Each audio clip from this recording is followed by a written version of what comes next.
Bonsoir, bien-aimés dans le Seigneur. Que Dieu Tout-Puissant vous bénisse, notre Seigneur, le Roi des Rois, le Seigneur des Seigneurs. Vous êtes les bienvenus dans votre émission en direct où nous parlons de la part du Seigneur et surtout dans les cadres qui nous concernent ce soir. Nous parlons sur les couples. Vous êtes le bienvenu dans ces groupes Facebook. Moi ainsi que ma chérie Nelly. Bonsoir ma chérie. Comment ça va? Que Dieu soit loué parce que Dieu vient de la délivrer. Vous savez, quand vous avez été délivré par le Seigneur, vous devez savoir rendre grâce. Nous ne faisons que rendre grâce à Dieu. Moi, approche-toi ici, approche-toi. Peuple de Dieu, shalom, shalom à vous tous. Nous sommes là, ensemble pour communiquer la parole de Dieu. Et surtout dans ces groupes, nous avons résolu ensemble, moi et mon épouse Nelly Wendela. Nous sommes le couple pastoral John Wendela. Nous avons résolu ensemble de commencer à instruire le peuple de Dieu, à instruire les couples. Et nous aurons des séries d'enseignements à ce qui concerne le mariage, les thèmes religieux, les thèmes de spiritualité, la motivation, et tout cela pour la gloire du Seigneur. Ce soir, nous avons un thème spécial, et ce thème spécial concerne le mariage. Le mariage est une belle aventure du Seigneur. Le mariage est merveilleux parce que Dieu lui-même dit « Il n'est pas bon que l'homme soit seul. Je lui ferai une aide semblable. » Nous allons parler sur les bénédictions du mariage. Et spécifiquement, nous allons aussi brosser à ce qu'on appelle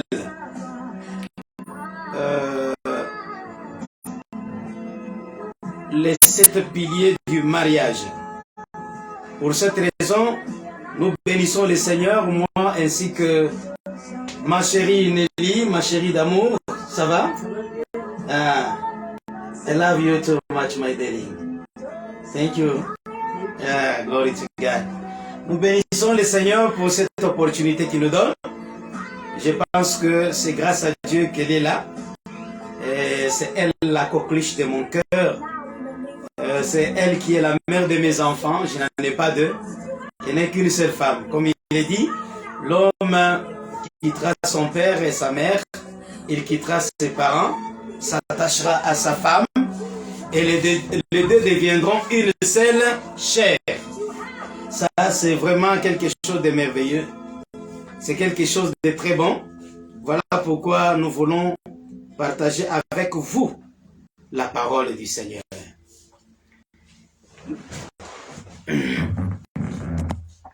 Merci beaucoup. Ok, merci, nous sommes connectés. Je voudrais juste vérifier. Alors, qu'est-ce que le mariage? D'entrée de jeu, nous avons à vous donner d'abord la signification du mariage.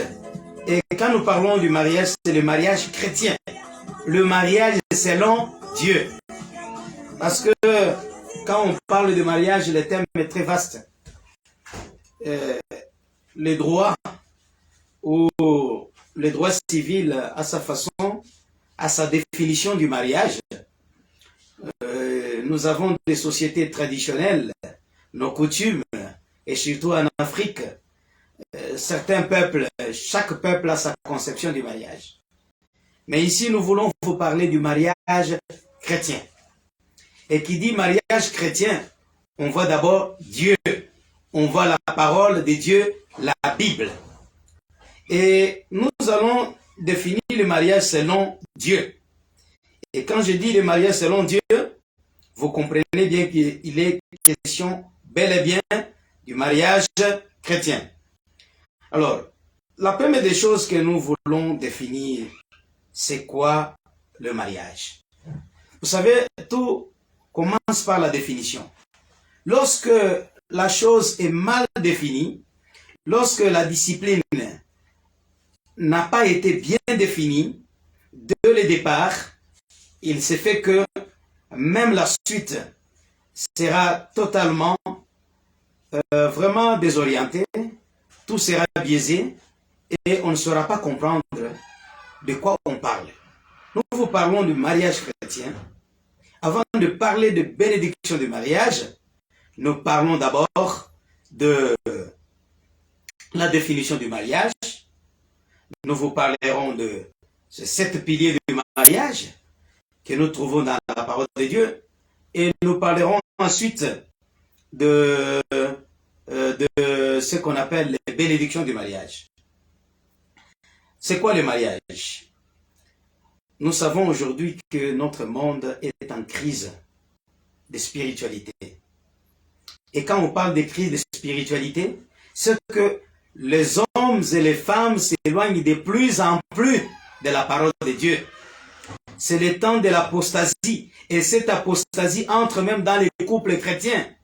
Il y a des chrétiens qui divorcent au jour le jour. Le nombre de divorces augmente plus que le nombre de mariages. Il y a des mariages qui se défont, plus de mariages qui se défont que ceux qui se font au jour le jour. Voilà pourquoi nous voulons vous donner les préceptes de Dieu concernant le mariage. Et quand nous parlons du mariage, on voit d'abord le mariage chrétien. Selon la parole de Dieu, c'est quoi le mariage? Le mariage, selon la parole du Seigneur, est une institution divine.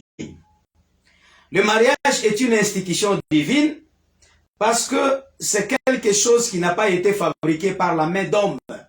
Ce n'est pas comme une voiture où il y a un concepteur, il y a un mécanicien qui a mis à sa contribution le génie humain pour pouvoir fabriquer ou inventer cette machine qui pourra servir l'homme. Mais le premier à inventer ce qu'on appelle le mariage, c'est Dieu lui-même. Et le mariage, selon Dieu, c'est une institution divine. Nous trouvons cela dans Genèse chapitre 1, 27 à 28. Alors, la Bible dit, d'abord, Dieu voit que, alors que Dieu créa les humains à son image, ils ont été créés à l'image de Dieu, l'homme et la femme. Et Dieu les a bénis. Il dit, ayez des enfants, devenez nombreux, remplissez la terre, dominez-la, commandez aux poissons de la mer, aux oiseaux dans le ciel et à tous les animaux qui se déplacent sur la terre. Donc vous comprenez que Dieu aussi dans Genèse chapitre 2 verset 18 nous dit ceci. Pour l'homme, ce n'est pas bon d'être seul.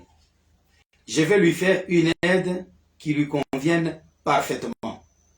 Dans la version Louis II, il est dit, il n'est pas bon que l'homme soit seul. Il n'est pas bon que l'homme soit seul. Je lui ferai une aide semblable. Et j'aime bien en hébreu, quand on appelle femme, homme signifie ish. Moi, je suis ish. Elle est isha. Vous voyez, ish, isha, c'est pas comme en français, homme-femme. Mais, en hébreu, selon l'Ancien Testament, l'homme Adam, on l'appelle ish, et la femme Ève, on l'appelle isha. Donc, en quelque sorte, l'homme est la particule de l'homme, la femme est la particule de l'homme. La femme est une partie de l'homme, est un complément de l'homme. Alors il dit, il n'est pas bon que l'homme soit seul. Je lui ferai une aide semblable. Donc la femme a été créée pour compléter l'homme. Là, c'est pour cette raison que nous disons que le mariage n'est pas une invention humaine. Le mariage n'est pas une invention des hommes. Ce n'est pas parce que quelque part les hommes ont évolué, d'après les théories scientifiques de l'évolution, que la société aussi a évolué. On était à l'état sauvage, et puis on a progressé à l'état des barbares, et ensuite on est devenu des êtres civilisés. On a créé de civilisation, de bonnes habitudes. Non, Dieu, depuis le commencement, il a créé l'homme à son image. Et après avoir créé l'homme, il a créé tous les animaux, mais il a constaté que la femme était seule. Et il dit, il n'est pas bon. Et vous savez, cette litote, en figure de style, quand on dit, il n'est pas bon, donc c'est très mauvais. Vous comprenez? Quand on dit, ce n'est pas bien, donc c'est très mal, c'est très mauvais. Il n'est pas bon. Donc Dieu n'avait pas encore achevé sa création à ce qui concerne la nature humaine. Donc, c'est pourquoi dans certaines philosophies, comme dans le judaïsme, ils vous diront que quand Dieu a créé l'homme, l'homme était cet être androgyne. Il a été créé en même temps mâle et femelle. Ce n'est qu'après que Dieu a séparé le mâle de la femelle. Alors, c'est pourquoi j'ai dit, lorsque vous êtes dans le mariage, et regardez combien le Seigneur dit que le mariage est une bénédiction. Lorsque elle est à mes côtés, ma chérie d'amour, celle qui est la mère de mes enfants, comme le roi Salomon pouvait chanter, il dit, tu es belle mon ami, tu es belle ma jolie, ta sourire est comme un rayon de lumière qui éclaire ma chambre. Tu sais, lorsque j'aime bien quand les Anglais parlent, you are beautiful. You are gorgeous, my darling. You are beautiful. I love you too much, baby. Yes. Thank you. God bless you. Donc, vous comprenez que le mariage, c'est une bonne chose. C'est le diable et la chute qui est venu dénaturer toutes ces choses-là. Alors, comprenez bien que le Seigneur, au début, lorsqu'il a créé le mariage, il voulait que le mariage soit une bénédiction. Et c'est là que Dieu a donné même le pouvoir de dominer. C'est dans le mariage. Non pas dominer les êtres humains, non pas dominer le semblable, mais dominer sur la création.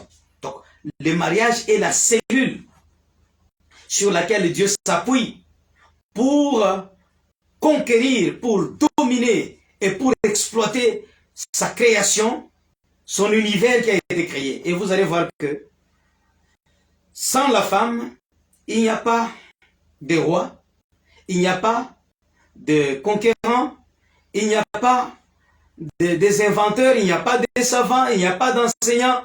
L'homme, tant qu'il était seul, sans son être semblable, il ne pouvait pas dominer. Comment allez-vous dominer si vous êtes seul? Il faut dominer. Aujourd'hui, c'est vrai, l'homme domine. Il domine le ciel, que le ciel est maîtrisé par l'homme. Il y a des engins lourds qui circulent dans les cieux, qui vont jusque même dans la Lune, dans d'autres planètes comme Mars. L'homme continue à explorer. C'est parce que Dieu a voulu que cette bénédiction commence par l'union entre l'homme et la femme, et que cette union va donner la bénédiction de la multiplication. Ayez beaucoup d'enfants, soyez féconds, multipliez-vous, remplissez la terre et assujettissez la terre. Dominez-la. C'est parce que Dieu a voulu que nous ne puissions pas vivre seuls et que nous puissions vivre l'homme et la femme. C'est quoi encore le mariage? J'ai parlé d'abord, le mariage est une institution divine. Ça n'a pas été créé par un homme. C'est une société privée. Une société privée de Dieu lui-même. C'est une société créée par Dieu lui-même sur cette terre. Voilà pourquoi nous disons que le mariage est une institution divine. C'est quelque chose qui vient de la pensée de Dieu lui-même. Et deuxièmement, par définition aussi, on peut dire que le mariage, selon la Bible, le mariage est une union sacrée, une fusion de deux êtres de sexe opposés. C'est pour cette raison, le mariage ne peut se définir dans les contextes chrétiens que seulement lorsqu'il y a un homme et une femme. La Bible n'a jamais pensé, il n'est jamais même dans la pensée de Dieu, d'imaginer un couple où on trouve la femme et la femme, l'homme et l'homme. Non. Le mariage, c'est l'homme et la femme qui s'unissent pour former un seul corps, pour former un seul être, une seule chair. Voilà pourquoi la Bible dit, c'est pourquoi il est dit. L'homme, ne faites pas de bruit les enfants là-bas. soyez un peu là calme. Hein. L'homme quittera son père et sa mère, s'attachera à sa femme, et les deux deviendront une seule chair.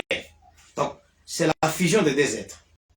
Voyez, c'est la fusion des corps, c'est la fusion des âmes, c'est la fusion des esprits. La fusion commence au niveau des corps, ils deviennent une seule chair. Bien avant que même la biologie puisse vraiment devenir une chance et une science, puisse devenir quelque chose qui est manipulable par l'homme au moyen des microscopes, au moyen de l'expérimentation, on voit que l'homme, cette expression d'une même chair devient réelle lorsqu'il y a même la conception de l'enfant. Vous allez voir que l'enfant, tout être humain, il est la fusion de son père et de sa mère. Il y a une moitié du brin de son ADN, un brin pour son père, un brin pour sa mère. Donc les deux forment une seule chair.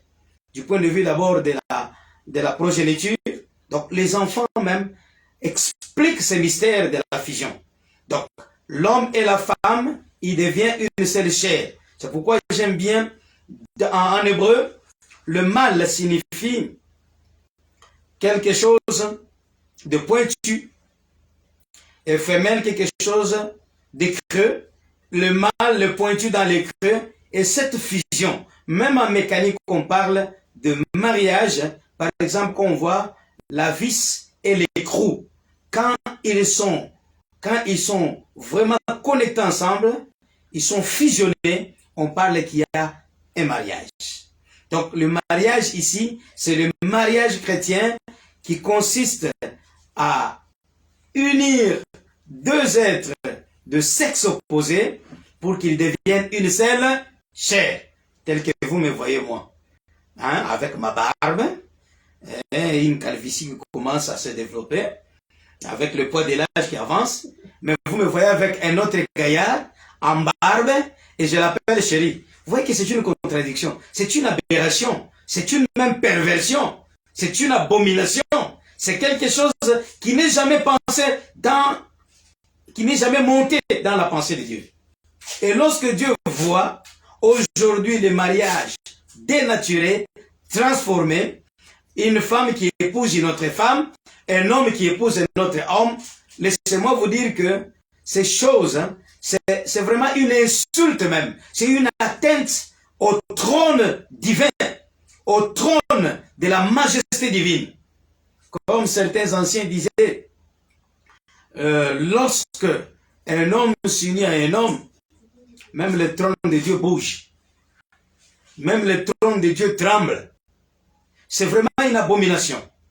Donc Dieu a créé l'homme et la femme, et le mariage c'est la fusion de deux êtres de sexe opposés. C'est vraiment une abomination. C'est d'ailleurs un jugement divin, comme Dieu dit dans sa parole. Parce qu'ils n'ont pas, eux qui devaient connaître Dieu, les perfections invisibles. Imperfection invisible de Dieu, sa gloire a été manifestée par sa création, et ceux qui ne croient pas à ce que Dieu a fait seront inexcusables. Ils ne seront pas pardonnés, parce qu'ayant connu Dieu, ils n'ont pas reconnu comme tel. À cause de cela, Dieu les a poussés dans leurs désirs malsains, commettant homme avec homme des choses infâmes, des abominations, et des choses même honteuses que l'on ne saurait nommer. Alors c'est pourquoi j'ai dit, vous devez faire très attention. Le mariage, c'est la fusion de deux êtres de sexe opposés. C'est la fusion, d'abord au niveau des corps. Elle et moi, qui va la femme, va l'homme. Même la société connaît cette vérité. Même quand vous travaillez dans l'entreprise, la première personne à laquelle on doit identifier votre être, c'est votre épouse. Que ce soit dans tous les avantages, que ce soit les soins médicaux, tout. Il faut que vraiment que la femme soit mise en premier lieu. C'est pour cette raison que j'ai dit ceci, l'homme et la femme, c'est un même corps. Et cela s'exprime même par l'unité de l'intimité, l'intimité sexuelle. L'homme et la femme, ils sont une seule chair. Donc c'est la fusion. Nous vous parlons sur le mariage. Et ce mariage chrétien, c'est la fusion entre corps et corps, des gens de sexe opposé, entre esprit et esprit, et entre âme et âme. Qui dit âme, on voit d'abord les sentiments, les émotions. Cette vie sentimentale dans les couples, on partage les mêmes sentiments. Un vrai mariage, selon les concepts de Dieu, nous vivons ensemble, nous nous réjouissons ensemble, nous pleurons ensemble, nous nous réjouissons ensemble, donc nous partageons les mêmes sentiments. Voilà les couples, le véritable couple selon Dieu, c'est qu'on partage les mêmes sentiments. C'est la fusion des âmes. Quand la femme pleure, c'est que en réalité l'homme aussi doit pleurer. Quand la femme a la douleur, cette douleur est partagée avec son homme. Quand l'homme souffre, pas de femmes qui ne sont pas vraiment dans le profil de la femme selon Dieu. L'homme souffre, une femme qui détruit son couple, elle fait tout pour détruire son mariage. Comme on dit, la femme est censée, la femme sage bâtit sa maison, mais la femme est censée la renverse de ses propres mains. Elle détruit son couple, elle fait bénéficier d'autres personnes au détriment de son couple. Ce n'est pas une femme. Une femme qui est prête à faire du mal à son mari, à calomnier son mari, à le maltraiter, à le persécuter. Un homme qui est prêt. Et ce n'est pas pour rien que Jésus dit, ils ne sont plus deux, ils ne font qu'une seule chair. Celui qui aime sa femme, s'aime lui-même, n'est-ce pas ma chérie? Oui, quand tu aimes ta femme, tu t'aimes toi-même. Tu prends soin de ta femme, tu prends soin de toi-même. Voilà pourquoi nous disons que le mariage est une institution divine. Tu aimes ta chérie comme la mienne ici. C'est elle la coqueluche de mon cœur. C'est elle mon bijou. C'est elle que j'aime. Je n'en ai pas d'autres. Vous ne chercherez nulle part d'autres femmes. C'est elle. Bisous d'abord, chérie. Voilà. Vous devez apprendre à aimer vos épouses. Un homme s'épanouit lorsqu'il aime bien sa femme. Il n'y a que vraiment le fiancé. Vous le voyez tout le temps. Ils se touchent là, même dans un petit restaurant. On reconnaît, comment on reconnaît les Français, les fiancés? Dans un petit restaurant, dans un restaurant chic, où on les voit toujours bras dessus, ils se regardent les yeux dans les yeux. Mais ici en Afrique, on reconnaît les mariés, c'est lorsqu'ils regardent tous dans la même direction, parfois chacun a tendance à regarder à côté. C'est comme ça. Non, la femme c'est toi-même. Je n'ai pas honte de ma femme. C'est Dieu qui me l'a donné par sa grâce. Quel que soit ce qui peut arriver, nous savons que le créateur du mariage, c'est Dieu lui-même. Voilà pourquoi j'ai dit, le mariage, c'est la fusion de deux êtres. La fusion spirituelle au niveau des esprits. Vous devez avoir recours au seul vrai Dieu. C'est celui qui a créé le mariage.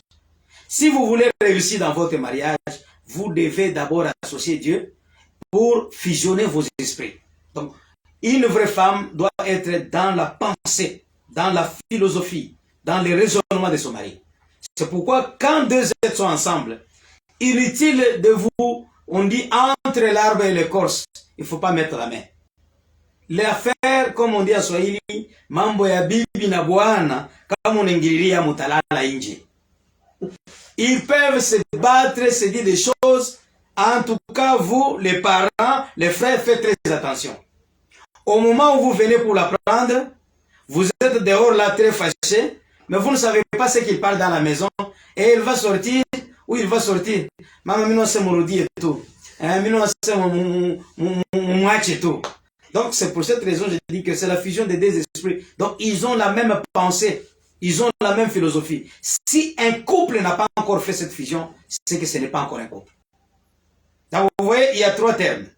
Quitter. Tant que vous n'avez pas, tant que la femme n'a pas encore quitté ses parents, ce mariage-là n'existe pas. Tant que l'homme n'a pas encore quitté ses parents, il suffit d'un tout petit problème, hein, un petit rien. L'homme, la première des choses, il appelle maman. Tu vois cette femme-là. Il y a même des femmes qui appellent sa femme. Voyez cette Isabelle. Jézabel me dérange. Hein? Donc il y a une femme qui nomme son mari, hein? C'est Rambo, c'est James Bond. Non, vous savez que vous êtes marié, vous devez exprimer cette beauté. Vous savez, le mariage est beau lorsque vous vous aimez. Lorsque vous êtes un seul corps, quittez d'abord.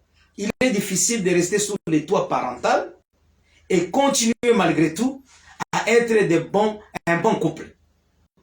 Quand vous êtes sous les toits parentaux, sachez que votre couple sera toujours dirigé par les parents. Le couple sera dirigé par les parents.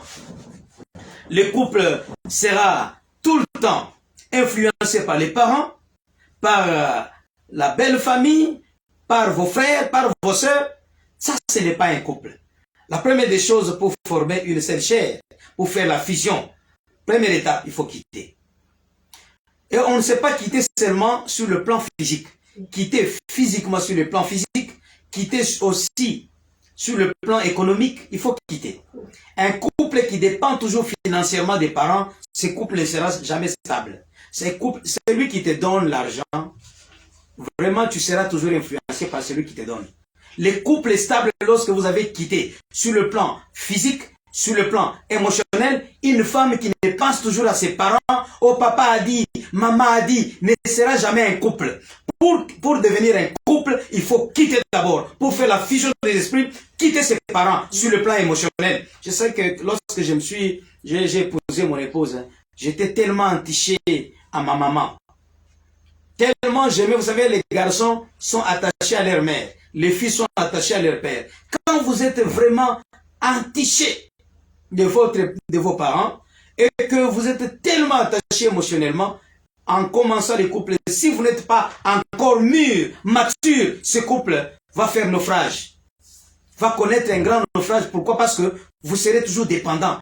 Dans un couple où papa intervient, maman intervient. Donc, vous n'êtes que des boxeurs sur le ring, vous donnez des coups. Et il y a une lutte tauromachique. C'est comme des taureaux qui se battent, mais il y a aussi les coachs à l'extérieur qui les entraînent. Vous savez, dans les couples, hein, ta maman vient. Un homme, on ne joue pas avec lui. D'ailleurs, le mariage, hein, c'est l'amitié. Cette amitié-là, ça peut finir un jour. Non, non, non, non, non, non. Une maman, un père qui te dit ça, c'est un sorcier. Lui, il est dans l'amitié, mais il vieillit dans son amitié. Il ne veut jamais quitter son ami là. Ils ont maintenant 40 ans de mariage. Il ne veut pas quitter son ami. Mais toi, il te dit que non, non, les couples, c'est l'amitié. Il ne faut pas commencer à dire tout à ton homme. Sachez que moi et ma femme, on se dit tout. Hein, je vous préviens, on se dit tout. Tu ne peux pas faire un complot contre ma femme et moi je te regarde comme ça. Ça ne passera pas. C'est la fusion des esprits. Donc, elle me lit comme dans un livre vert. Moi, je lis aussi en elle. Sache que si tu me critiques, si tout ce que tu peux faire, quoi que ce soit de mal contre moi, ma femme, lorsqu'elle en prend connaissance, je le saurai toujours. Voilà pourquoi, dans un vrai couple, vous voyez que l'homme et la femme, ils s'aiment. Tout le temps avec ta chérie, tu la parles amicalement, vous êtes un. Il faut quitter sur le plan aussi émotionnel, sur le plan financier, sur le plan spirituel. La femme doit aller prier là où son mari prie. Prier dans une même église. C'est pourquoi il est recommandable que le musulman épouse la musulmane. Que les chrétiens, vous êtes dans une même église. Sinon, vous n'aurez pas une bonne union spirituelle. L'homme, c'est un pentecôtiste. La femme, c'est un branhamiste.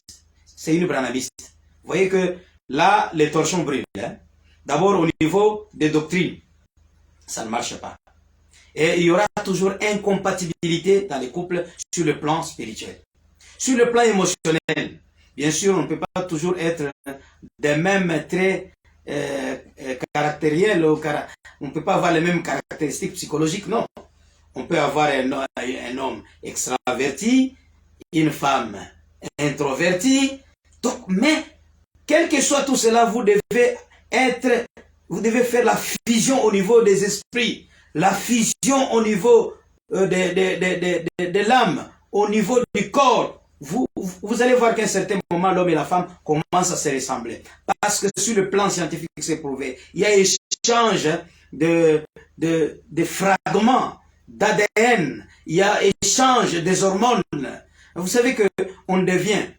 Et quelque part, j'avais lu en passant que plus tard, avec des années qui viennent, on saura identifier les fragments d'ADN dans le corps de sa femme.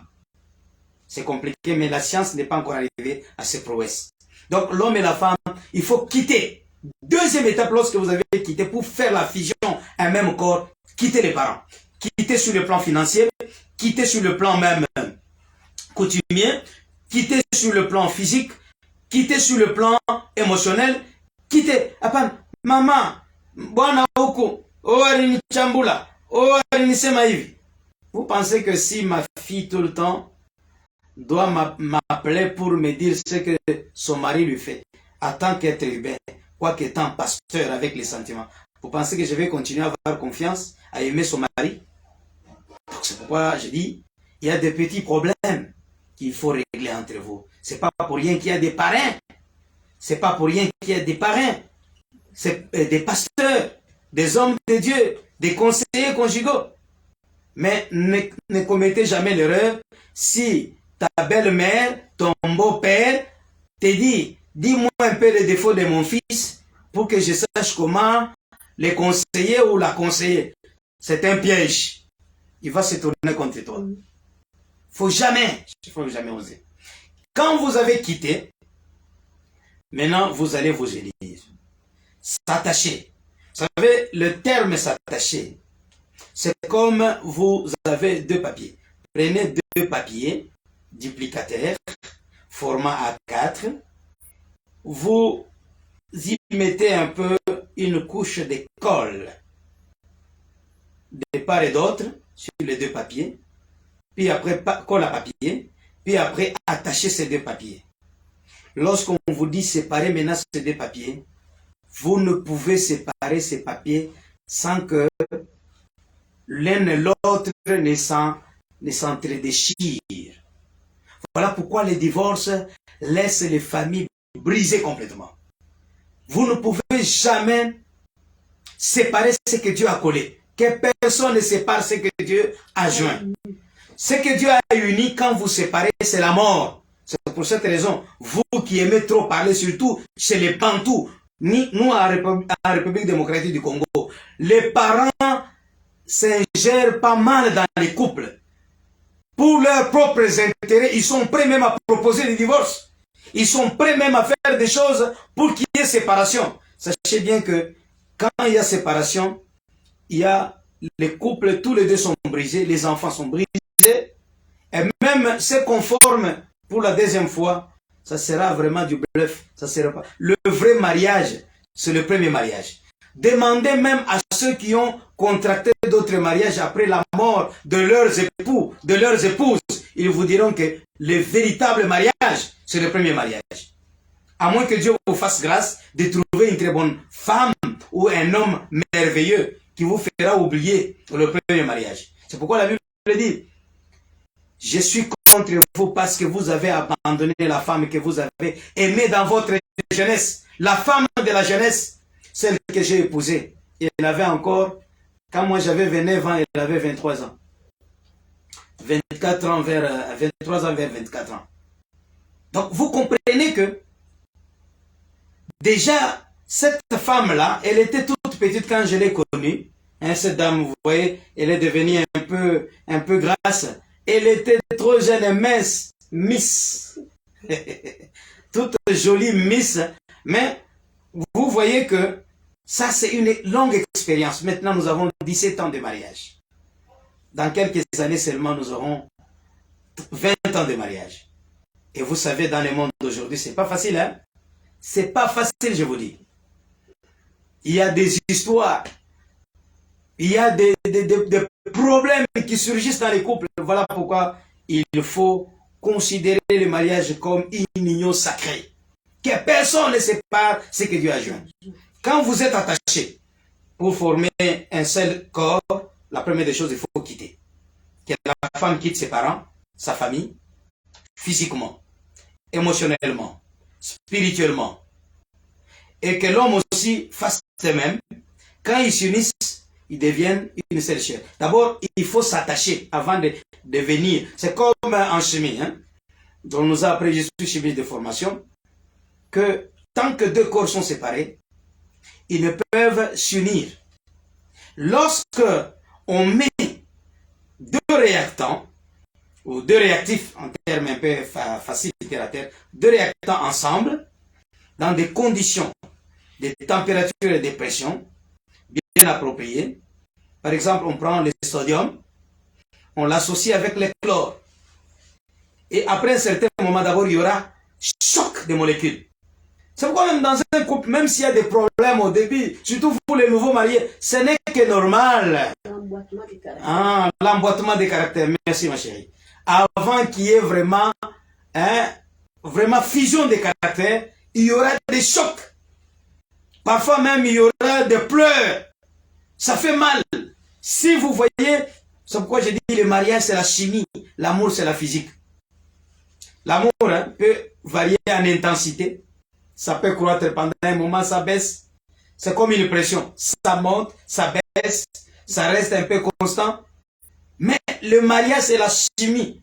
Et quand on parle de phénomènes physiques, ce sont des phénomènes qui peuvent, qu'on peut modifier. Qu'on peut modifier. Qui sont des phénomènes réversibles. Mais quand on parle des phénomènes chimiques, c'est quelque chose qui altère la nature des corps. Quand vous mettez le chlore et le sodium ensemble, après avoir formé le chlorure de sodium, lorsque la réaction est bien finie et complète, vous ne saurez pas encore identifier que ça c'est le chlore ou ça c'est le sodium. On vous donne un seul corps. Un seul corps, la molécule devient chlorure de sodium. Voilà, c'est ça le mariage. Alors, quand vous êtes unis ensemble, vous formez un seul corps. Bien sûr, même quand il y a des chocs. Hein, vous savez, mon père spirituel, il me conseille, John, je te connais. Toi, tu es comme moi. Hein, tu es tout feu, tout flamme. Alors, il faut faire attention. Avec ta femme, ici, nous concernons mon épouse. Il faut y aller tout doucement. La femme, parfois, elle est capricieuse. Parfois, la femme, elle a ses faiblesses. La Bible dit, vous, hommes, dans 1 Pierre chapitre 3, 1 Pierre chapitre 3, verset 7, nous dit, ayez de la sagesse dans tous vos rapports avec vos femmes, sachant qu'elles sont des êtres faibles, plus faibles même. Alors, si un homme n'a pas la maturité, il ne comprendra pas qu'au début, la femme peut poser beaucoup de problèmes. Mais c'est des chocs de ces caractères qui vont former véritablement un seul corps. Comme aujourd'hui, quoi que vous fassiez, quoi que vous disiez, qu'il plaît ou qu'il neige, comme Dieu nous a déjà unis, nous sommes en fusion. Donc, si vous êtes de mon côté, vous luttez que pour que je puisse me défaire de ma femme, c'est du temps perdu. Vous perdez votre temps. Si vous êtes de son côté, vous cherchez à briser cette union, c'est le temps perdu. Les épreuves que nous avons connues, les situations difficiles que nous avons endurées, à renforcer notre fusion, à renforcer notre union. C'est comme quand le chlore et le sodium sont soumis à des pressions et des températures. On les force à s'unir. Et lorsqu'il y a fusion, ça forme un seul corps. Voilà ce qu'on appelle s'attacher. Des papiers identiques, uniformes. Vous les attachez au moyen de colle à papier, c'est difficile de les séparer. Seule la mort peut venir nous séparer. Mais tant qu'on est en vie, personne ne doit séparer les couples. Une fois attaché, on devient maintenant une seule chair. Donc c'est ce que je vous disais, c'est la fusion des corps, la fusion des esprits, la fusion des âmes. Deux âmes fusionnent, deux corps fusionnent et deux esprits qui fusionnent. Souvent, quand on fait beaucoup de temps dans le mariage, vous commencez une parole, déjà votre épouse connaît ce que vous voulez dire réellement. Et elle peut vous commencer le sujet, vous n'avez pas encore placé les verbes, elle complète les verbes et les compléments.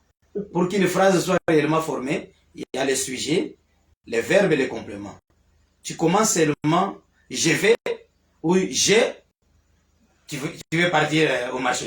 Donc, elle sait déjà comment tes réflexes, quand tu dis ah, même par l'expression, même par, je ne sais pas, quelques expressions faciales, elle sait déjà comprendre de quoi a besoin son mari, de quoi a besoin son épouse. Par des gestes simplement. Donc ça, c'est la fusion. Troisième définition du mariage, je vous ai dit, le mariage c'est une institution divine. Deuxièmement, le mariage c'est une union sacrée. Pas une union sacrée de la nation. Une union sacrée de deux êtres qui fusionnent pour former un seul corps. C'est sacré. On ne joue pas avec la femme de quelqu'un. Et même Dieu reconnaît que le mariage est sacré. Et on dit quoi dans Hébreux 13, verset 4? Que le mariage soit honoré de tous. Et le lit conjugal exemple de toute suite, car Dieu jugera les impudiques et les adultères. Donc vous comprenez que donc le mariage c'est aussi une union sacrée, la fusion sacrée de deux êtres qui fusionnent. Troisièmement, je vous dis la définition du mariage selon Dieu. Le mariage est une communauté d'amour profond et total. Un amour trine. En tout cas, dans nos relations humaines, il n'y a que dans le mariage qu'on peut trouver la plénitude de l'amour. Et j'aime bien les Grecs, hein, on parle même jusqu'à 4 formes d'amour. Mais moi, je me limiterai, je pense, ces 3 formes d'amour. Le 4e n'est que la conséquence de 2 autres formes d'amour. On dit en grec, dans le Nouveau Testament plutôt, ou même dans la littérature classique grecque, on nous parle d'agapé. C'est seulement dans le mariage qu'on peut expérimenter cet amour de Dieu. Vous savez, par l'amour agapé, je la considère comme ma propre chair, comme ma soeur, mon ami, d'abord comme ma propre chair, mon semblable, celle que je dois aimer. Et c'est dans le mariage qu'on expérimente la 2e forme d'amour qu'on appelle philéo, philos. Donc on est amis. C'est l'amour sentimental, l'amour qu'on exprime entre amis, au niveau des sentiments. Parce que vous savez, l'amour charité ne dépend pas des sentiments seulement, c'est au-delà des sentiments. Mais quand on parle de philéo, donc philos amis, l'amour amical, l'amour de des amis qui est exprimé par des sentiments. Donc, il y a des sentiments d'amour, il y a de l'affection, il y a de l'attachement, tout ça c'est philéo. Alors, quand on parle de Eros, c'est seulement dans le mariage. Vous pouvez aimer votre ami intime par l'amour qu'on appelle agapé et philéo, mais jamais vous pouvez aimer quelqu'un d'autre qui n'est pas votre épouse par Eros. Là, c'est l'amour charnel. Hein? C'est l'amour. Agapé, c'est l'amour spirituel au niveau des esprits. Philéo, c'est l'amour sentimental au niveau des âmes, des émotions. Eros, c'est l'amour charnel au niveau de l'intimité même sexuelle. C'est pourquoi je vous dis, à ce sujet, beaucoup iront en enfer. Je vous dis la vérité. Les gens qui jouent avec les couples, ils pensent que on peut ramasser n'importe quelle femme, n'importe où, et faire d'elle s'unir à n'importe qui. Ça, vraiment, c'est un péché grave. Hein? La Bible dit, fuyez l'impudicité.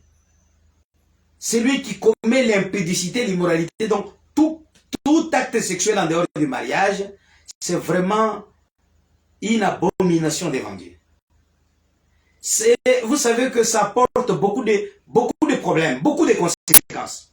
Des conséquences de malédiction, oui. Des conséquences physiques, spirituelles, morales, hein, même au niveau de la société. Et ça crée beaucoup de douleurs.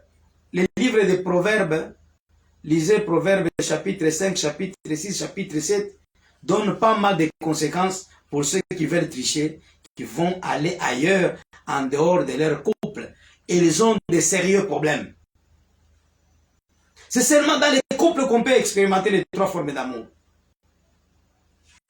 Agapé, philéo et éros. Éros, de là vient le terme érotique, l'amour érotique. L'amour érotique, c'est là où il y a le romantisme. Quand vous lisez les livres des cantiques, les livres des proverbes, on dit « bois les eaux de ta citerne ». Pourquoi beaucoup de gens qui ne comprennent pas c'est quoi le mariage, il y a même des gens qui ont des idées un peu, parce qu'ils n'ont pas été suffisamment enseignés, qu'on se les dise, hein, par leur dirigeants spirituels. Ils vont à ne même pas expérimenter, à ne pas s'épanouir sur le plan physique, sur le plan de l'intimité, sur le plan de la sexualité. Et pourtant, la sexualité est un don de Dieu. La sexualité n'est pas quelque chose de sale dans les couples. Donc c'est dans les couples qu'on expérimente l'amour profond, l'amour à toutes les trois dimensions de la vie, au niveau sentimental et au niveau sensationnel, au niveau même des sensations charnelles et au niveau spirituel. Et c'est dans le mariage qu'on trouve l'amour exprimé au niveau des esprits, ou exprimé au niveau des âmes et exprimé au niveau des corps. Ça, c'est la fusion totale. Hein. Et quand vous lisez dans Proverbe 18, verset 22, la Bible dit quoi? Pour vous dire que c'est quelque chose qui vient de la volonté de Dieu. Celui qui trouve une femme trouve le bonheur, n'est-ce pas ma chérie? Je suis l'homme le plus heureux. Je suis l'homme le plus heureux. Et j'ai trouvé une bonne femme, je rends grâce au ciel. Et vous savez, lorsque vous avez fait un mauvais choix, vous devenez un mari philosophe. Vous êtes au boulot en train de crier partout avec vos habits, de ricaner par tous les moyens, mais quand vous vous approchez de votre maison, le visage devient dur comme ça. Dès que l'os me demandait, d'où viens-tu, je vais le répondre comme ça. Et d'ailleurs, je ne suis pas, c'est moi le patron de la maison. D'ailleurs, je ne suis pas son enfant. Donc, tu deviens un mari philosophe parce que tu as fait un mauvais choix. La Bible dit, une femme querelleuse est comme la carie des os. Si la carie dentaire fait mal, maintenant vous avez la carie de tous les os dans le corps. Vous êtes l'homme le plus malheureux. Hein? Et il vaut mieux, même la Bible va jusqu'à dire, mieux vaut rester célibataire, hein? Rester dans l'angle d'une maison, dans un toit, mais rester seul que aller habiter dans une même maison avec la femme Jézabel. Il y a Jéza. Attention, une femme a problème. Oh, tu n'as pas encore donné à manger. Depuis que tu es sorti, depuis le matin, il n'y a pas mangé. D'ailleurs, on a amené la facture. On a apporté la facture. Oh, tu dois donner ceci. J'ai besoin de ceci. Oh, regarde ma chevelure. Pendant que le mari n'a rien, elle te fait des histoires. Il y a des femmes, quand elles se fâchent, elles deviennent même comme John Cena. Il y a des femmes qui giflent leur mari. Vous allez vous étonner. Non, c'est pas... Bien sûr, tout ça c'est toujours le mariage devant Dieu. Il y a moyen d'arranger même quand le mariage a dérapé. Parce que la Bible dit qu'il trouve une femme, trouve le bonheur. Mais aussi je me pose la question, est-ce que toute femme est une femme? Ça, il y a des êtres féminins qui ne sont pas femmes. Tout comme il y a aussi des êtres masculins qui ne sont pas hommes. Pourquoi David dit à son fils Salomon, bientôt c'est toi qui prends mon trône, sois un homme. Est-ce qu'il ne savait pas que Salomon était un homme? Donc il faut savoir que lorsque vous voulez faire un bon choix, demandez aussi la direction de Dieu. Vous qui êtes fiancés, vous êtes déjà bien. Mais nous les mariés, nous sommes déjà dans la corde. Que tu aies une Jézabel, que tu aies Abigail, tu dois toujours porter ton fardeau. Que chacun se charge de sa croix et qu'il me suive. Qu'elle soit sorcière, qu'elle soit Jézabel, qu'elle soit qui, les seuls motifs pouvant te conduire à se séparer d'elle. D'ailleurs, ce n'est pas obligé, tu peux pardonner. C'est l'infidélité dans les couples. C'est pour cette raison que je dis, lorsque vous êtes dans le mariage, comprenez que... Et Éphésiens chapitre 5 nous dit, je vous dis que le mariage est une communauté d'amour profond, un amour total, un amour inconditionnel. Tu aimes ta femme telle qu'elle est. Qu'elle soit grasse, tu dois l'aimer. Qu'elle soit mince, tu dois l'aimer. Qu'elle soit de très petite taille, tu dois l'aimer. Qu'elle soit comme Goliath, tu dois l'aimer. Tu l'as aimé toi-même, tu l'as choisi toi-même. Tu dois aimer ta femme comme ta propre chair. On nous dit quoi dans Éphésiens chapitre 5, verset 25 à 26. Marie, aimez vos femmes comme Christ a aimé l'Église et s'est livré lui-même pour elle, afin de la sanctifier par la parole, après l'avoir purifiée par le baptême d'eau. Donc vous comprenez que, du reste, Éphésiens chapitre 5, verset 33, du reste que chacun de vous aime sa femme comme lui-même et que la femme respecte son mari. C'est ça la solution. L'amour d'une femme envers son mari s'exprime, même s'il y a le romantisme, par la soumission, par le respect aussi.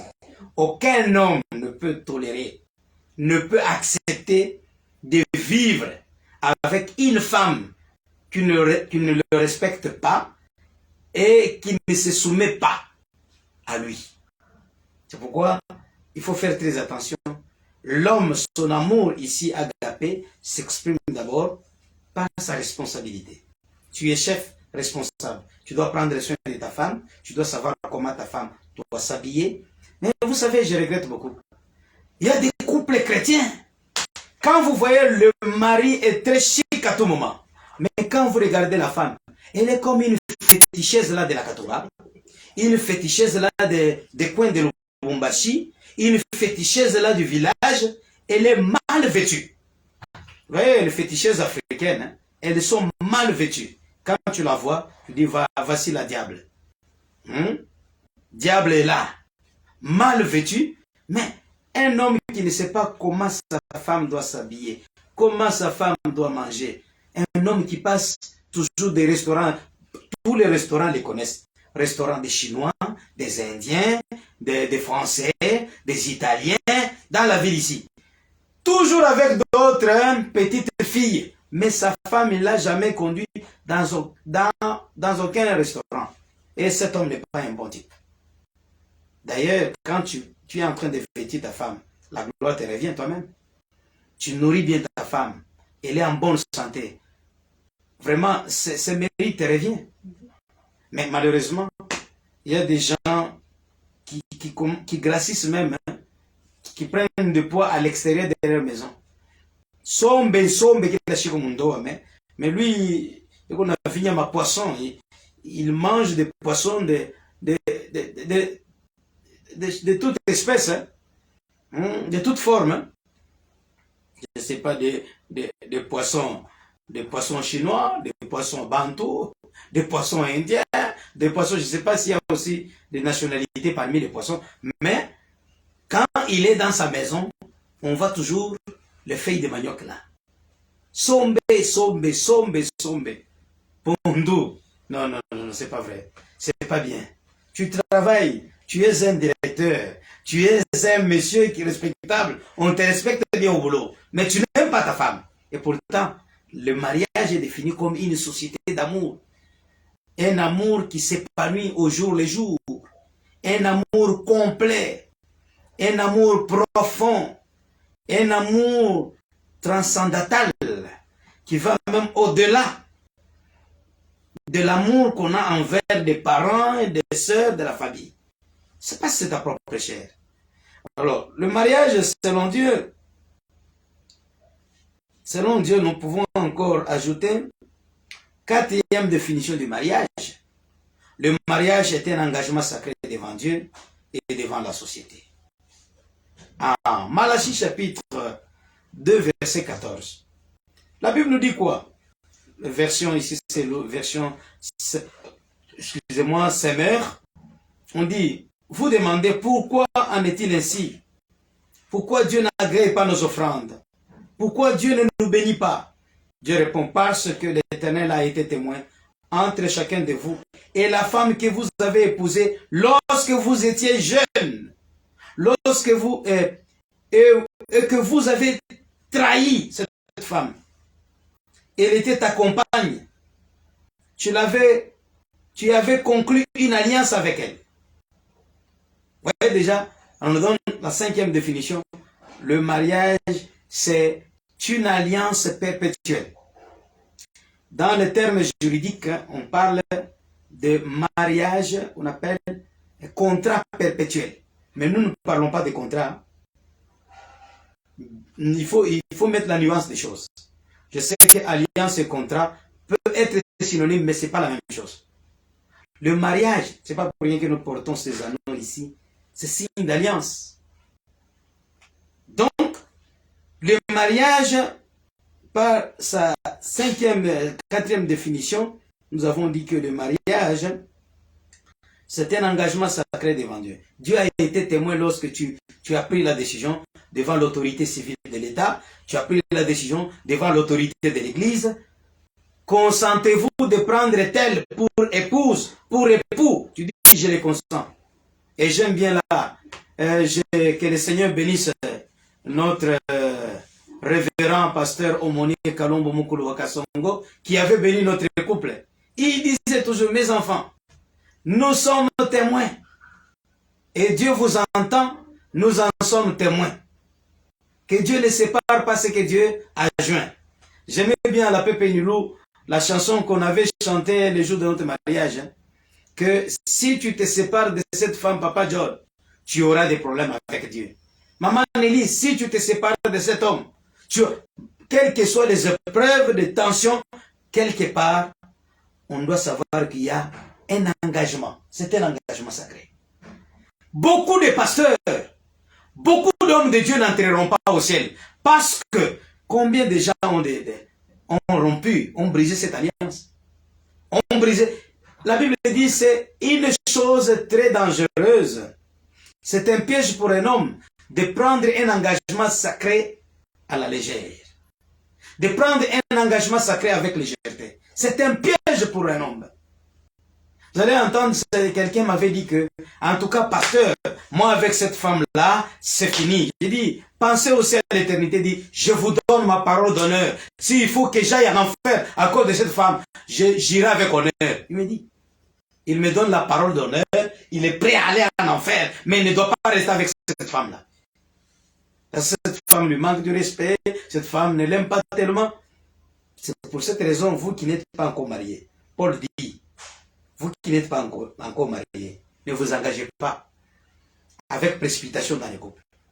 Parce que celui qui se marie, la Bible reconnaît bien que tout homme qui se marie, toute femme qui se marie, aura des tribulations dans la chair. Parce que tout homme a d'abord le souci de prendre soin de sa femme, il s'inquiète de comment la nourrir, comment prendre soin d'elle. La femme aussi, quand elle se réveille, elle est dans sa maison. Du moins une femme responsable, elle s'inquiète. Elle s'inquiète. Elle s'inquiète. Comment son mari sera nourri aujourd'hui? Comment ça va se passer? Voilà une femme responsable. Et le mariage est une alliance perpétuelle et une union indissoluble. L'union indissoluble. C'est-à-dire, dans Romains chapitre 7, verset 2 et 1 Corinthiens chapitre 7, verset 39, on nous dit quoi? Ainsi, une femme mariée est liée par la loi à son mari tant qu'il est vivant. Mais si le mari meurt, elle est dégagée de la loi qu'il a liée à son mari. Donc, jusqu'à ce que la mort nous sépare. 1 Corinthiens chapitre 7, verset 39, on dit, une femme est liée aussi longtemps que son mari est vivant. Mais si le mari meurt ou la femme meurt, elle est libre de se marier à qui elle veut ou à qui il veut, seulement que ce soit dans le Seigneur. Vous comprenez? Donc le mariage est une alliance perpétuelle. Quand on dit il est condamné à perpétuité, vous allez mourir en prison. Vous ne serez jamais libéré, sauf par grâce présidentielle ou je ne sais pas par quel décret. ou être libéré de manière un peu aussi exceptionnelle. Mais sinon, aujourd'hui, les gens entrent, bien aimés, en Afrique, nous commençons à imiter les Occidentaux. Nous ne savons pas définir aujourd'hui les mariages. Même parmi les chrétiens, il y a beaucoup de divorces. Vous savez, en Europe, ou sous d'autres cieux, pour ne pas toujours incriminer les Européens, parce que le mal est partout, même ici en Afrique. L'Afrique est occidentalisée, ou est européanisée, je ne sais pas. Et vous savez, il y a une confusion, c'est ça la mondialisation. On fait des mariages à contrat, à durée déterminée. Mais moi, je vous dis, les mariages selon Dieu, c'est l'engagement à durée indéterminée. C'est seulement la mort qui peut mettre fin à cet engagement, à cette alliance. Mais aujourd'hui, les gens se marient, tout puis me bête, hein, qu'on essaye d'abord. Hein. Si ça ne marche pas, c'est ma méca, pima belle. Hein. Ouais, pima. Tu oses entrer dans le mariage pour essayer. Le mariage, c'est un engagement à durée indéterminée. Mais en Europe, en Occident, on n'a pas cette définition actuellement du mariage. Même des chrétiens. Aujourd'hui, cette tendance entre même en Afrique, ici chez nous en Afrique. Il y a des mariages, quand il y a quelques petits problèmes dans le mariage, des persécutions, la maladie, les gens sont prêts à se séparer. Je ne peux pas accepter de souffrir. Après tout, on ne se marie pas pour souffrir. Non, vous n'êtes qu'un lâche. Vous n'êtes... Moi, avec ma chérie que tu vois ici, hein, ma chérie d'amour, j'ai tellement souffert. Qu'est-ce que je n'ai pas subi? Mais je ne l'ai pas abandonné. Je ne l'ai pas abandonné. La calomnie de la part des hommes, de ceci. Plus de 3 fois, j'ai failli la perdre. Mais tout le temps dans la maladie, je suis à ses côtés.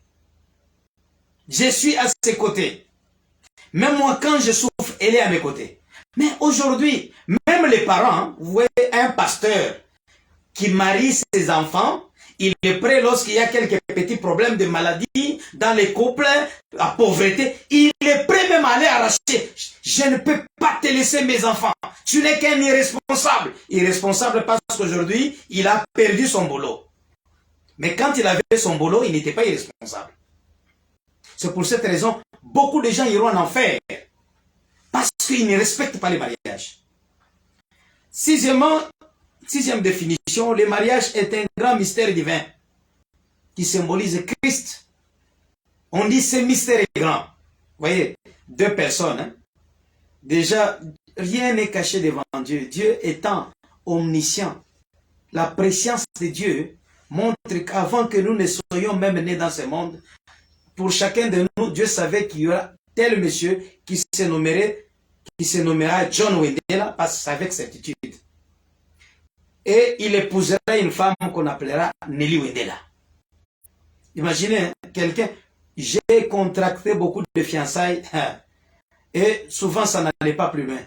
Parfois, dernier avant mon épouse, on est allé jusqu'à 4 ans, mais nous nous aimions tellement, mais là, nos familles n'ont pas accepté. Donc, opposition terrible. Vous pleurez, vous priez, ça ne tient pas. Mais comment seulement sur elle? C'est seulement sur elle que ça va tenir. On est passé de fiançailles en fiançailles, de proposition en proposition, mais au finish, elle est là. En chair et en os. Tu as gagné, n'est-ce pas? Tu as gagné, ma chérie. Oui. Ah.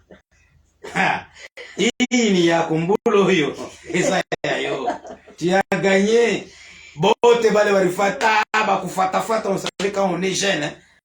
Avec un teint clair là, des jeans comme j'étais un homme en jean, bien habillé, ketch. Ah, tu vas chérie, tu n'as rien, ou qui t'a quoi kiango.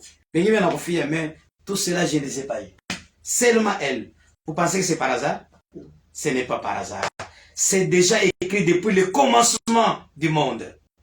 Avant même la fondation du monde. Dieu connaissait. Il connaît le nombre de tous les êtres vivants, ceux qui n'ont pas encore commencé à exister. Dieu les a déjà programmés. Telle génération va naître à telle époque. Telle autre génération sera jusqu'au retour de son fils, Jésus-Christ. Dieu connaît le nombre de gens. Ce n'est pas par hasard que tu as cette femme-là. Même si elle te fait des histoires, hein, Même si elle te frappe, cette femme-là, tu dois l'aimer. L'amour supporte tout. L'amour est patient. L'amour est plein de bonté.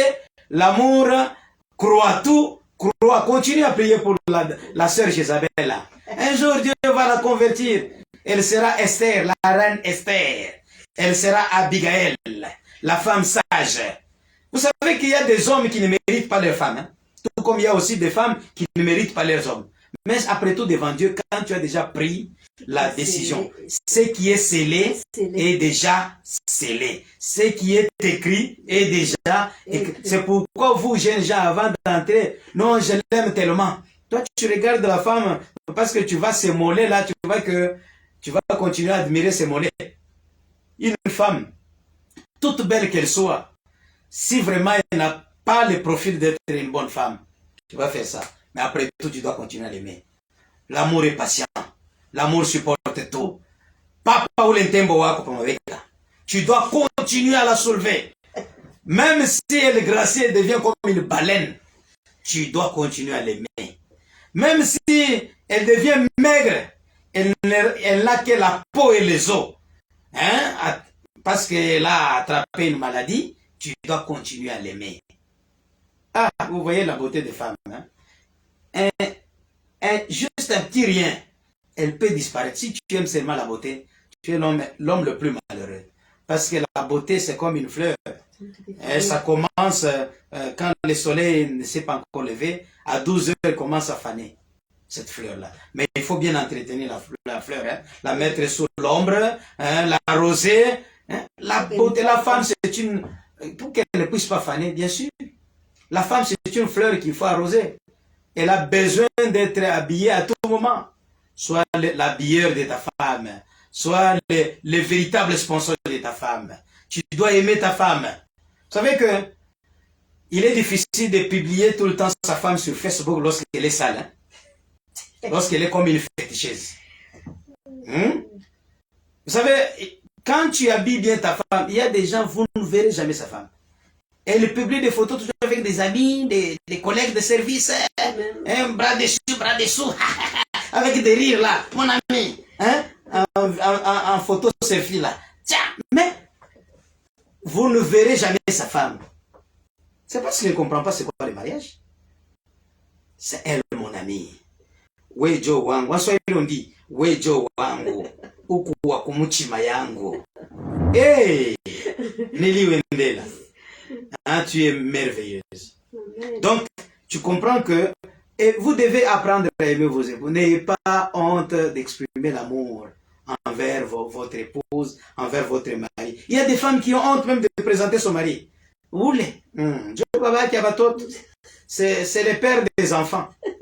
Baba Kia Kasongo. Non, non, appelle ton mari. Mon chéri, qu'il soit de telle petite taille chétif, c'est ton mari que Dieu t'a donné.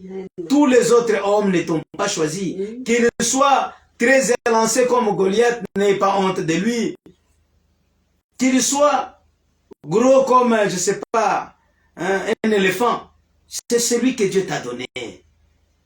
Donc c'est pour dire que le mariage, c'est quelque chose de sacré. Et sixième définition, je dis que le mariage est un mystère. Comment deux êtres qui viennent de deux familles différentes, qui ne se sont jamais connus, qui ne sont même pas des mêmes villages, des mêmes quartiers, même ils sont des mêmes quartiers, même s'ils sont des mêmes quartiers, quel est le concours de circonstances qui vous a unis? Et d'ailleurs, Dieu dit que par le mariage, en instituant le mariage, déjà c'était prophétiquement un mystère caché de Christ. Il annonçait déjà l'union de Christ avec son Église. Donc tel que moi je suis là, je suis une métaphore de Christ. Elle, la femme, elle est métaphore de l'Église. Comme Christ a aimé l'Église, ainsi les maris doivent aimer leurs épouses. Christ s'est sacrifié pour l'Église. Il a versé son sang. Et nous les hommes, lorsque nous entrons dans des mines, nous travaillons avec des substances. Là où je travaille, il y a des substances chimiques très dangereuses, acide sulfurique. Nous manipulons cela, des acides perchloriques, acides nitriques, des réactifs, et tout près de l'usine de soufre là, de fabrication d'acide sulfurique là, à côté de nous, de notre laboratoire. Bon, à des moments, un jour, l'anhydride sulfureux, là, les gaz, SO2, a déjà fait quelques dégâts. Bon, heureusement, cela a été contrôlé. Il y a des accidents. Mais on voit les gens asphyxier. Vous pouvez même tomber sur place et vous mourrez. Nous y allons pourquoi? Parce que je veux que ma femme, je suis prêt à me sacrifier. Quand nous nous levons chaque matin.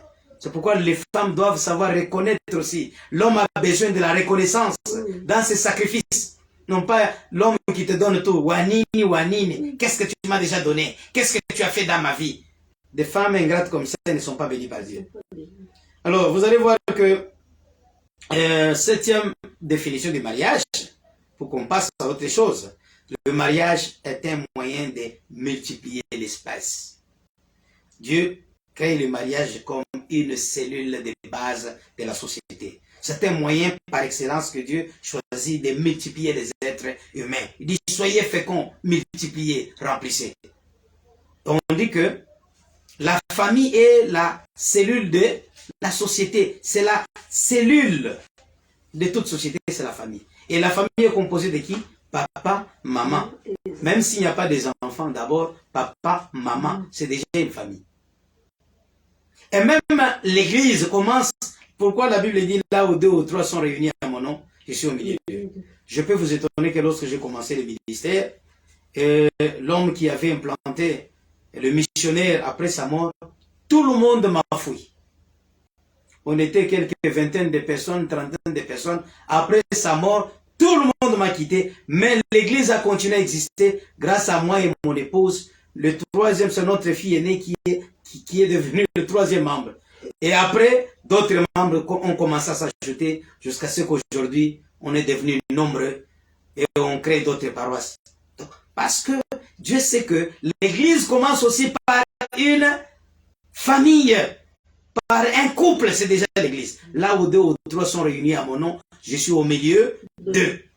Si deux sur la terre s'accordent pour demander quelque chose, le deux d'abord, ça commence par les couples. Vous êtes deux. Tout ce que nous avons. Et j'aime bien cette chanson profane, on dit, avant toi, je n'étais rien. C'est toi qui m'as tout donné. Donc vous voyez qu'il y a des poètes qui ont chanté sur l'amour. Il y a des poètes bibliques. Et les poètes de ce monde, ça fait que derrière un grand homme, il y a une grande femme, une femme forte. Amen. Toutes les réalisations que je puis faire dans ma vie, je les fais grâce à ma femme. Amen. Je pense qu'elle est l'héroïne dans l'ombre. Donc c'est elle qui est vraiment, je peux dire quoi, mon coach aussi. Hein? Ta femme peut être ton coach, ton conseiller. Donc c'est pour cette raison il faut considérer vos femmes. Alors, quand je vous donne cette définition du mariage, j'aurais voulu brosser les 7 piliers du mariage, mais nous ne pouvons pas continuellement faire cette vidéo. Si ça devient trop long, ça va vous fatiguer. Mais je voudrais seulement vous brosser ces 7 piliers que nous allons exploiter prochainement. Et puis après, on parlera aussi de bénédiction du mariage. Parmi ces piliers, je vous dis, premier pilier du mariage, pour que le mariage tienne solidement, il y a c'est Dieu lui-même. Une maison bâtie sur le sable. Le sable, c'est les œuvres humaines. C'est la sagesse humaine. C'est la nature humaine fragile. Mais, quand il y a des tentations, la maladie, des problèmes, des complications, ce qu'on appelle les tentations, lorsque cette maison est mise à rude épreuve, la pluie, le vent souffle, parce qu'elle n'a pas été battue sur le roc, la maison s'effondre, la maison s'ébranle. Mais quand une maison est fondée sur le roc, Jésus-Christ, première fondation de la maison, premier pilier de la maison qui rend le couple stable, le foyer stable, d'abord c'est Christ. Dieu lui-même. Deuxième pilier, c'est la sagesse. On dit, la femme sage bâtit sa maison. On en parlera avec beaucoup de précision. Troisième pilier, c'est la fidélité. la fidélité. L'infidélité détruit le mariage. Quatrième pilier du mariage, la communication. Cinquième pilier du mariage, on dit l'amour. Sixième pilier du mariage, c'est ce qu'on appelle l'amitié ou l'attachement, l'affection mutuelle. Ça, c'est dans l'amour. Mais j'aimerais vous parler. Septième pilier du mariage, le respect mutuel. Si dans un mariage, il n'y a pas Dieu, il n'y a pas la sagesse, il n'y a pas l'amour, il n'y a pas le respect mutuel, il n'y a pas la communication, ce mariage ne va pas continuer à survivre. Je vous dis la vérité. Prochainement, on parlera de ces 7 piliers. Aujourd'hui, Dieu a voulu que je parle seulement sur la définition du mariage. Que Dieu vous bénisse. C'était le couple du révérend pasteur John Wendela avec ma chérie bien-aimée. Hein? Je t'aime, chérie. Est-ce que tu dis souvent à ta femme, je t'aime? I love you, baby. Yes. You are gorgeous. You are wonderful. You are glamorous. I love you, baby. Que Dieu vous bénisse. Shalom. Et prochainement, on pourra encore se voir. Je pense que nous